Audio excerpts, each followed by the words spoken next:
Belle soirée de Ligue des Champions à l'Estadio do Dragão, où le FC Porto recevait le légendaire AC Milan, dans le cadre de la troisième journée de la phase de groupe de cette prestigieuse compétition interclub du vieux continent.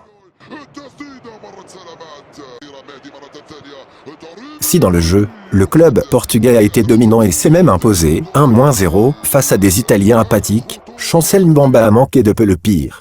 À la 87e minute, au contact de Zlatan Ibrahimovic, Chancel prend les crampons droits de Zlatan en pleine figure. Grosse peur dans les tribunes et sur le terrain, car le geste de l'attaquant suédois semblait plus dangereux. Le carton jaune qu'il reçoit de l'arbitre est trop léger. Mbamba sera soigné sur la pelouse, tandis que le match est temporairement arrêté. Enfin, l'international congolais se rétablira et continuera le match, même alors blessé.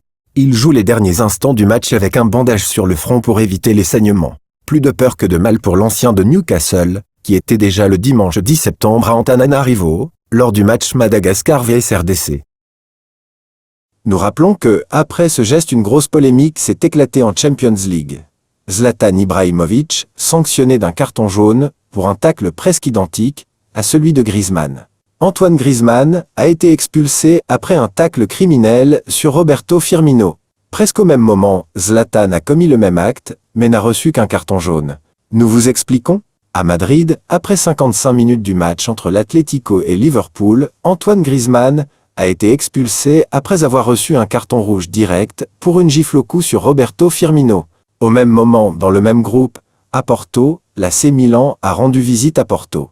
30 minutes après l'expulsion du Français en Espagne, une action presque identique a eu lieu au Portugal à la 86. Cette fois, c'est Zlatan Ibrahimovic qui a frappé le ballon par-dessus Chancel Mbamba, le défenseur portugais.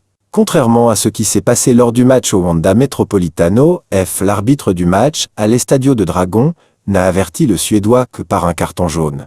Sur les médias sociaux, bien sûr, la polémique a éclaté presque immédiatement. Nous rappelons que ce n'est pas la première fois que Zlatan Ibrahimovic croise le Congolais dans un match important.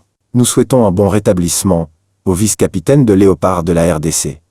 C'était bien sûr un reportage de Chaldi TV, la meilleure tribune pour vous informer.